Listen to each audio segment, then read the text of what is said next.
Thanks for jumping on today.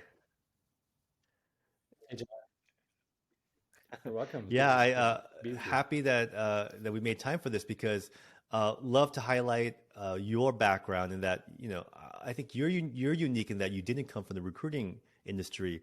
You quickly picked it up, and I believe you made it was like a 40 45K placement within a reasonably short amount of time, right? Can you talk about that? Yeah, sure. It was 45 days, $45,000 deal. It was pretty exciting. I'm basically using LinkedIn automation through your course, and very excited. It was a little almost like a drive-by because the client responded, the lead responded, well, we're not really interested. And then he kind of changed his mind. He said, well, I'm looking for a DevOps. Do you have a good DevOps? So that's when I jumped into action and basically, tried to convert the lead. And so in this case, this particular client lead was very distrustful of recruiters. He'd Mhm. been, I think, burned in the past. And I could tell it's almost instantly. And so my job was, I guess, intuitively, and after using your course, was to try to save this or turn this into an opportunity. So I said, yeah, I have a fantastic DevOps, and I sent him a resume, which was just stellar, someone who's available, and he was really impressed. He says, "Do you have anyone else?" He was, I think, looking at some breadth, and so fortunately, we had three or four or five other people, and so I sent him another few redacted resumes at this point. So he wasn't even willing to, I think, get on a call at that point until he saw some proof of the in the pudding, so to speak. And so once he was excited, he said, "Okay, I'm ready to, interview these people. They look great." I think he finally took me seriously, and he elevated the trust level. And we got on a call, and I sent him the agreement right after that, and his COO signed it that day. So it was a very exciting thing. And then the interviews went very quickly. I think we placed someone within a week or so of the first call. So it was very exciting. Right. Oh, because you placed them within a week, and then 30 days later was when you got your fee. Is that what you meant by 45 days? Oh, well, yeah, the problem was that the candidate didn't start until another, I don't know, 3 weeks later. So I couldn't bill Ah, until got it. that Yeah. time and, until he started. So we're still, yeah, But that still works, right? yeah. Sounds good if they pay. Yeah. Yeah. And so for So. you, like I know your background's been in tech leadership.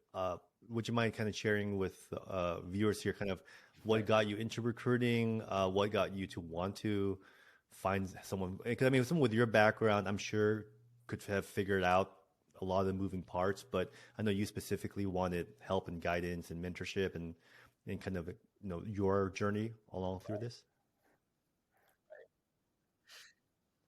Sure, sure.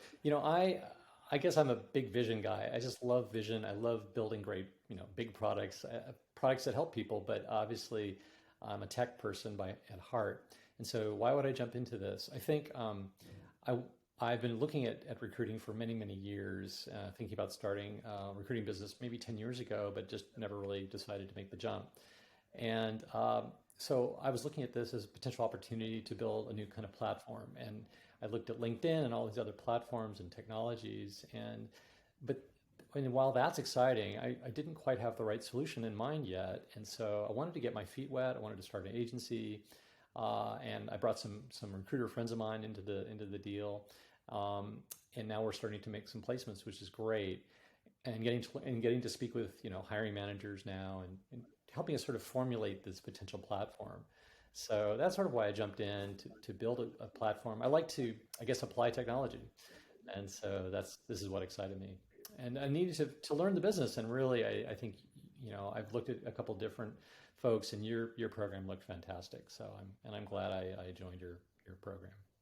Yeah, well, thank you, and I'm glad to have you be a part of it. And I think like what was I really admire about you is not only your willingness to learn a new industry, kind of having the confidence in yourself that it can be learned, and especially with help of someone that's done it before, right? And but also the fact that when you got that response initially from that potential client, and they just weren't giving you an enthusiastic yes, that you hung in there, you showed value, and you were willing to like audition basically for their business. And the proof is in the pudding. The proof is in the quality of your candidates, and you were able to deliver that. So, and I think a lot of that comes from you leveraging your existing background in technology, right? I think it does. I think it does. It opens the door probably more. It was very helpful in Yeah. this case. And so for you, what's your Um, niche now? Or like what areas of focus do you kind of plan on doing for the next upcoming year? yeah, I think we're focusing on tech. It's even though there's a tech downturn, and there's still a lot of hiring going on. That's my background. It's my background on my team. So we're really focusing on, I guess, engineer development, VP of engineering, that kind of role. Also creative people, Mhm. designers, and also product management as well. So sort of in that realm. Got it. Okay. And so for, I guess going back to the placement fee, the 45K, for those who don't understand, or maybe are newer to how placement fees work, could you break down like the salary of the candidate, your percentages, and kind of how those numbers worked out? Yeah, sure. So the role was described to be about 200,000 initially, but what it turned out to be a role of 180,000 salary plus a $27,000 starting bonus. And so I guess 207,000 was the first year compensation for this particular candidate.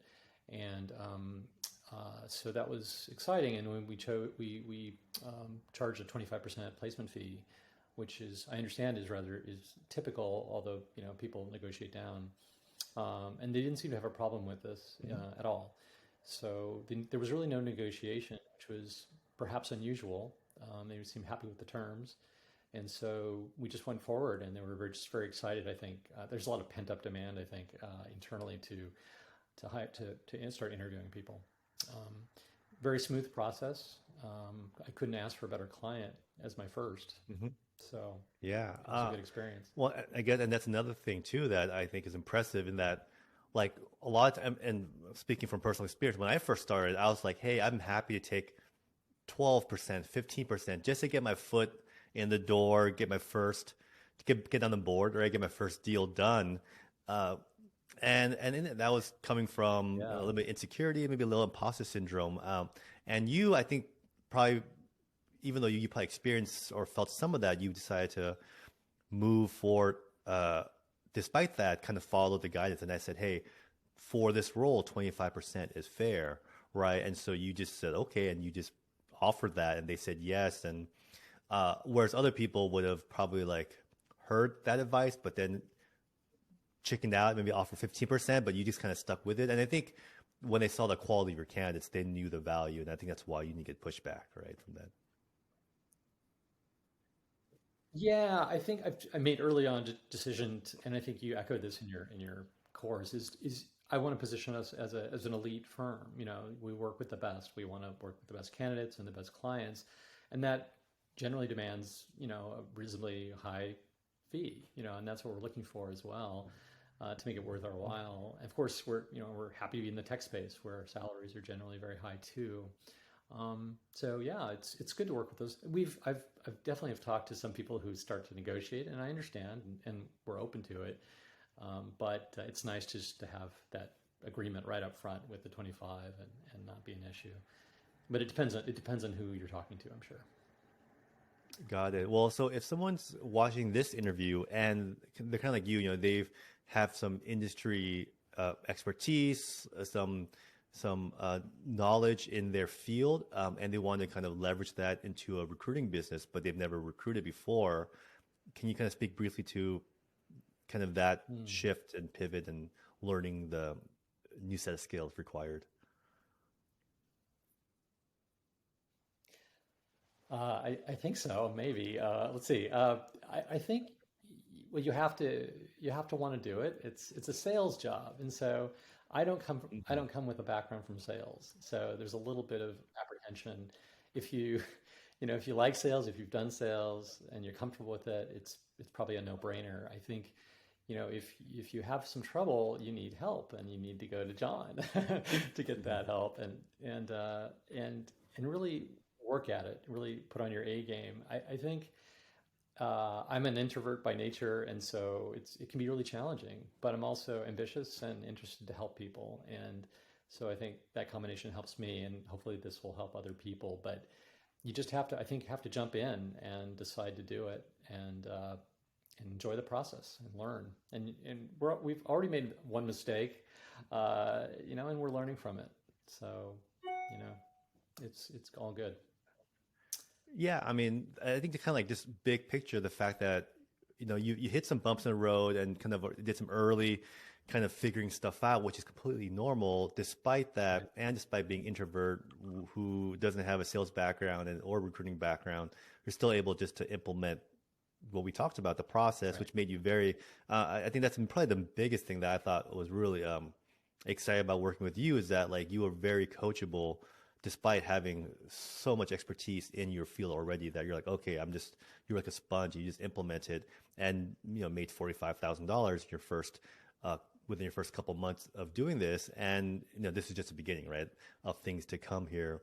But, and I do appreciate you kind of sharing your journey as well, because for me, it's hard for me to speak to, like, honestly, people who don't have a recruiting background, and I have a traditional recruiting background. So for me to kind of encourage people, hey, you don't need a recruiting background. This is still doable. But when they hear from someone like you, then I think it kind of probably rings a lot more true, right? So if there's a director of IT or VP of engineering or a CTO listening to this interview and they need some DevOps, DevSecOps, or really really high level engineering talent, how can they find you here? I'll have you plug your firm if you don't mind.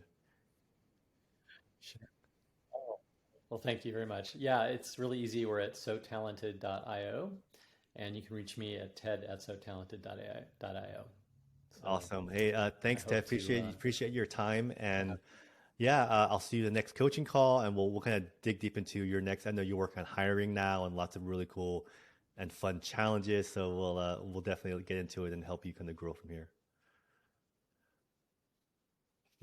Awesome. Thanks, John. All right, thanks, Ted. Appreciate it. I'll talk to you soon. See you the next call, man.